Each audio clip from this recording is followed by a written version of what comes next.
الله وحده والصلاة والسلام على من لا نبي بعده أشهد أن لا إله إلا الله وحده لا شريك له وأشهد أن محمدا عبده ورسوله أما بعد أعوذ بالله من الشيطان الرجيم من همزه ونفسه ونفخه بسم الله الرحمن الرحيم لن تنالوا البر حتى تنفقوا مما تحبون وما تنفقوا من شيء فإن الله به عليم تم ہرگز نیکی کو نہیں پہنچ سکتے جب تک تم اللہ کے راستے میں وہ چیز نہ خرچ کرو جس کو تم محبوب سمجھتے ہو، اور جو تم بھی اللہ کے راستے میں خرچ کرو گے بے شک اللہ تعالیٰ اس کو جاننے والا ہے۔ کمال درجے کی محبت وہ یہ ہے کہ تم اللہ کے راستے میں وہ چیز خرچ کرو جس سے تمہیں بہت ہی محبت ہے، محبوب چیز ہے۔ اور اللہ رب العزت فرماتے ہیں ایمان والوں کی حالت یہ ہے والذین آمنوا اشد حبا للہ، کہ ان کے دلوں میں سب سے زیادہ اللہ کی محبت ہے، اور اللہ کی محبت کے لیے جو سب سے زیادہ تمہیں محبوب چیز ہے وہ اللہ کے راستے میں خرچ کرو۔ یہاں ایک نقطہ یہ بھی ہے کہ مما تحبون، اس میں سے جو تم محبت کرتے، یہ نہیں کہ ساری چیز اللہ کے راستے میں خرچ کر دو، بلکہ اس میں سے جس سے تمہیں محبت ہے۔ اب کس سے محبت ہے؟ آج کے دور میں سب سے زیادہ مال سے محبت ہے، انسان کو مال سے محبت ہے۔ جب یہ آیت نازل ہوئی تو حضرت ابو طلحہ انصاری رضی اللہ تعالیٰ عنہ اللہ کے نبی صلی اللہ علیہ وسلم کی خدمت میں حاضر ہوئے، صحیح بخاری کی روایت ہے، اور آ کر عرض کرنے لگے یا رسول اللہ صلی اللہ علیہ وسلم، میرا یہ باغ ہے بیرحا جس کو کہتے ہیں، یہ مجھے سب سے زیادہ محبوب ہے۔ اب اللہ کا فرمان یہ ہے کہ جس کو تم سب سے زیادہ محبوب سمجھتے ہو وہ اللہ کے راستے میں خرچ کرو، تو یا رسول اللہ یہ مجھے سب سے زیادہ باغ محبوب ہے، میں اس کو اللہ کے راستے میں خرچ کرتا ہوں، آپ جس کو جہاں چاہیں اس کو وقف کر دیتا ہوں خرچ کر۔ آقا علیہ السلام نے فرمایا ایسا کرو، یہ تو بہت بڑی جو تیرے پاس دولت ہے تو اس کو اپنے عزیز و اقارب میں خرچ کرو، تو انہوں نے اپنے چچا زاد بھائیوں میں اس کو خرچ کر دیا، صحیح بخاری کی روایت۔ حضرت عمر رضی اللہ تعالیٰ عنہ وہ حاضر ہوئے، حضرت عبداللہ بن عمر رضی اللہ تعالیٰ، گویا کہ اصحاب رسول مختلف چیزوں کا اظہار کرنے لگے، یا رسول اللہ مجھے یہ سب چیز پسند ہے، کسی نے کہا کہ یہ مجھے گھوڑا بڑا پسند ہے، یہ اللہ کے راستے میں میں وقف کرتا ہوں، کسی نے کہا یا رسول اللہ مجھے میری لونڈی بڑی پسند ہے، میں اس کو اللہ کے لیے وقف کرتا ہوں۔ گویا کہ آج کے دور میں اگر دیکھا جائے تو وقت بڑا قیمتی ہے، اس وقت کو ہم اللہ کے لیے خرچ کریں، اللہ کے ذکر میں، اللہ کے شکر میں، اللہ کی عبادت میں، قرآن کی تلاوت میں، اور اس سے وقت میں سب سے زیادہ جو چیز محبوب ہمیں آج کل کے دور میں ہے وہ موبائل ہے۔ رات کو آخری سوتے وقت بھی ہمارے ہاتھ میں موبائل ہوتا ہے، سب سے پہلے اٹھتے ہیں تو سب سے پہلے موبائل ہوتا ہے۔ ایسا نہیں ہونا چاہیے، بلکہ یہ وقت اللہ کے ذکر کو دینا چاہیے۔ رات جب سونے لگے تو اللہ کی یاد میں اللہ کا ذکر کرتے، دعائیں پڑھ کر سورۃ ملک کی تلاوت کرے، جب اٹھیں تو پھر اللہ کی یاد میں اللہ کا ذکر کرتے ہوئے کہ اللہ نے دوبارہ ہمیں زندہ کر دیا ہے، تو اس میں اللہ کے ذکر میں ہمیں وقت جو گزارنا چاہیے۔ اگلی آیات میں اللہ رب العزت فرماتے ہیں کل طعام کان حلا لبنی اسرائیل الا ما حرم اسرائیل، یہ اصل میں بنی اسرائیل کی باتوں کا رد کیا ہے جو کہتے تھے کہ عجیب بات ہے کہ تم ایک طرف تو دعویٰ کرتے ہو ہم ابراہیم علیہ السلام کے دین پر ہیں، دوسری طرف تم اونٹ کا گوشت بھی کھاتے ہو۔ اب بنی اسرائیل کے حوالے سے حضرت یعقوب علیہ السلام کی طرف یہاں نسبت کی گئی ہے کہ حضرت یعقوب علیہ السلام نے اونٹ کا گوشت کھانا چھوڑ دیا تھا اور اس اونٹ کا دودھ پینا اس کو چھوڑ دیا تھا، لیکن چونکہ یہ حلال ہے، اللہ کے نبی صلی اللہ علیہ وسلم گوشت بھی کھاتے تھے، دودھ بھی پیتے تھے، تو یہ اعتراض یہودیوں نے کیا کہ تم عجیب نبی ہو، ایک طرف تم دعوی ابراہیمی کرتے ہو اور دوسری طرف اس کی مخالفت بھی کرتے ہو، تو اللہ رب العزت فرماتے ہیں قل فاتوا بالتوراۃ فاتلوها ان کنتم صادقین، اے نبی ان سے کہو لاؤ تورات، کہاں لکھا ہے ہمیں دکھاؤ، اگر تم اپنے دعوے میں سچے ہو تو تورات لاؤ تو صحیح، پڑھو تو صحیح۔ اللہ نے چیلنج کیا ہے، اے نبی ان سے کہو فاتوا بالتوراۃ فاتلوها ان کنتم صادقین، حالانکہ یہ بہت بڑا جھوٹ ہے جو بول رہے ہیں۔ فَأُولَٰئِكَ هُمُ الظَّالِمُونَ، یہی لوگ ہیں جو اپنی جانوں پہ ظلم کرنے والے ہیں۔ اور دوسری جگہ پہ رب کائنات فرماتے ہیں ان کے ظلم کی وجہ سے بعض چیزوں کو حلال کو ہم نے ان کے اوپر حرام کیا، کیوں؟ ان کے ظلم کی وجہ سے ایسا ہوا۔ قل صدق اللہ، کہہ دیجئے کہ اللہ کا فرمان یہ سچ ہے۔ فاتبعوا ملت ابراہیم حنیفا، کہ تم ابراہیم علیہ السلام کی ملت، اس کے دین کی پیروی کرو۔ وما کان من المشرکین، لیکن وہ ابراہیم وہ مشرک نہیں تھے۔ یہودی مشرک بھی تھے اور عیسائی بھی مشرک تھے، یہودی بھی مشرک اور عیسائی بھی مشرک اور مشرکین مکہ بھی مشرک۔ تو اللہ تعالیٰ فرماتے ہیں تم سب کہتے ہو کہ ابراہیم کی دین کی پیروی کرو، لیکن سنو ابراہیم علیہ السلام مشرک نہیں تھے۔ ان اول بیت وضع للناس للذی ببکۃ مبارک وہدی للعالمین، اللہ نے بیت اللہ کی طرف اشارہ کیا ہے کہ یہ سب سے پہلا وہ گھر ہے جو اللہ نے ہدی للعالمین، لوگوں کے لیے رہنمائی کا مرکز اور جگہ کو منتخب کیا ہے۔ فیہ آیات بینات و مقام ابراہیم، بیت اللہ میں بہت ساری نشانیاں ہیں، بہت ساری اللہ کی طرف سے دلائل اور معجزات بینات ہیں، اور ان میں ایک مقام ابراہیم بھی ہے۔ اور مقام ابراہیم وہی ہے جس کے بارے میں قرآن کہتا ہے وَاتَّخِذُوا مِن مَقَامِ إِبْرَاهِيمَ مُصَلًّى، کہ مقام ابراہیم کو جائے نماز بناؤ۔ گویا کہ ایک حاجی، ایک عمرہ کرنے والا جب یہ عمرہ کرتا ہے تو طواف کے بعد یہ مقام ابراہیم پہ آتا ہے اور وہاں نماز پڑھتا ہے۔ اور مقام ابراہیم وہی ہے جو ایک پتھر ہے، آج بھی وہ موجود ہے، اور وہ پتھر ہے جہاں جب ابراہیم علیہ السلام بیت اللہ کی دیواریں بلند کر رہے تھے تو نیچے اس کو پتھر کو رکھا اور اس پہ کھڑے ہو کر ابراہیم علیہ السلام ان دیواروں کو اٹھا رہے تھے۔ رب کائنات نے اس کو نشانی بنائی۔ وَمَن دَخَلَهُ كَانَ آمِنًا، جب بیت اللہ میں داخل ہو جاتا ہے وہ امن پا جاتا ہے۔ بیت اللہ میں امن ہے، اللہ نے اس کو سکون کی جگہ رکھا ہے اور حرمت کی جگہ رکھا ہے۔ اور یہ آج سے نہیں، جب سے پہلے بھی ہے۔ زمانہ جاہلیت میں بھی بیت اللہ کے پاس اگر کوئی ہوتا، حرم کی جگہ پہ ہوتا، اگر کسی کے باپ کا قاتل ہی کیوں نہیں ہے تو اس کو وہ قتل نہیں کرتا، اس لیے کہ بیت اللہ کے پاس ہے، حرم کی جگہ ہے، اور اس کی عزت اور تحقیر آج بھی باقی ہے اور قیامت تک کے لیے باقی ہے۔ اللہ رب العزت فرماتے ہیں وَلِلَّهِ عَلَى النَّاسِ حِجُّ الْبَيْتِ مَنِ اسْتَطَاعَ إِلَيْهِ سَبِيلًا، اللہ نے جس کو طاقت دی ہے، استطاعت دی ہے، اس کے لیے حج ہے، وہ فرض ہے۔ وَمَنْ كَفَرَ، جو اس کا انکار کرے، کفر کرے، بیت اللہ کا حج نہ کرے، فَإِنَّ اللَّهَ غَنِيٌّ عَنِ الْعَالَمِينَ، گویا کہ ایسا انسان جس کو اللہ نے استطاعت، طاقت دی ہے، زیادہ راہ دیا ہے، مال دولت دی ہے، تندرستی عطا کی ہے، اس کے لیے ضروری ہے کہ وہ بیت اللہ کا حج کرے۔ خالق کائنات رب ارض و سما فرماتے ہیں یا ایھا الذین آمنوا اتقوا اللہ حق تقاته ولا تموتن الا وانتم مسلمون، اے ایمان کا دعویٰ کرنے والو اللہ سے ڈر جاؤ اور اپنے دلوں میں اللہ کا خوف پیدا کرو جس طرح ڈرنے کا حق ہے، اور تمہیں موت نہیں آنی چاہیے اس لیے اس حال میں کہ تم مسلمان ہو۔ اب موت کا کسی کو نہیں پتا کہ موت کب آئے گی، لیکن اس کی آیت کا مفہوم یہ ہے کہ تمہیں ہر حال میں اس اعتبار سے رہنا چاہیے کہ جس وقت بھی موت آئے تم ایمان کی حالت میں رہو، تم اسلام کی حالت میں مرو، تمہیں موت آئے تو مسلمان ہو کر مرو۔ حضرت عبداللہ بن مسعود رضی اللہ تعالی عنہ اس کی وضاحت کرتے ہوئے فرماتے ہیں کہ اس آیت کا مفہوم یہ ہے کہ تم اللہ کے شکر گزاری میں اپنی زندگی بسر کرو، اللہ کی اطاعت میں زندگی بسر کرو، اللہ کی نافرمانی نہ کرو، ہر وقت اللہ کا ذکر اور اللہ کا شکر کرو، اللہ کی نافرمانی نہ کرو اور اللہ کی ناشکری نہ کرو۔ وَاعْتَصِمُوا بِحَبْلِ اللَّهِ جَمِيعًا، لوگو اللہ کی رسی قرآن حکیم کو مضبوطی سے تھام لو، ولا تفرقوا، اور فرقہ بازی میں نہ پڑو، واذکروا نعمت اللہ علیکم اذ کنتم اعداء فالف بین قلوبکم، اس وقت کو یاد کرو جب تم آپس میں دشمن تھے تو اللہ نے تمہارے دلوں میں محبت کو پیدا کر دیا۔ اللہ اکبر۔ آگے رب کائنات فرماتے ہیں تم میں سے ایک جماعت ایسی ہونی چاہیے یدعون الی الخیر ویامرون بالمعروف وینہون عن المنکر، تم میں ایک جماعت ایسی ہونی چاہیے جو نیکی کا حکم دے اور برائی سے روکنے والی یہ جماعت ہو، اور یہ تمہارے اندر جماعت رہنی چاہیے، کیونکہ حضرت عائشہ رضی اللہ تعالی عنہ بیان فرماتی ہے لا يأمرون بالمعروف ولا ينهون عن المنکر قبل ان تدعوا فلا يستجاب لكم، یقیناً تم نیکی کا حکم دیتے رہو گے اور برائی سے منع کرتے رہو گے، اگر تم نے یہ عمل چھوڑ دیا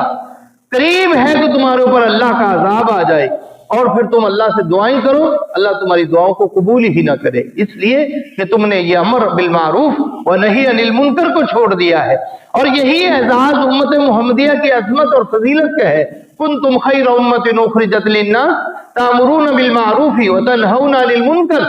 تم میں بہترین امت اس لیے ہو کہ تم نیکی کا حکم دینے والے اور برائی سے روکنے والے ہو۔ خالق کائنات رب ارض و سما فرماتے ہیں آگے، وَلَقَدْ نَصَرَكُمُ اللَّهُ بِبَدْرٍ وَأَنْتُمْ أَذِلَّةٌ، تم بدر کو یاد کرو کہ جب ہم نے تمہاری مدد کی۔ غزوہ بدر آپ جانتے ہیں، غزوہ بدر جو ہے رمضان مبارک کے اندر ہی یہ رونما ہوا، اور اس کے اعتبار سے کہ یہ بائی چانس یوں سمجھیے کہ ایک قافلے کو لوٹنے کے لیے، اس کے اوپر چھاپا مارنے کے لیے مسلمان نکلے ہیں، لڑائی کے غرض سے نہیں نکلے،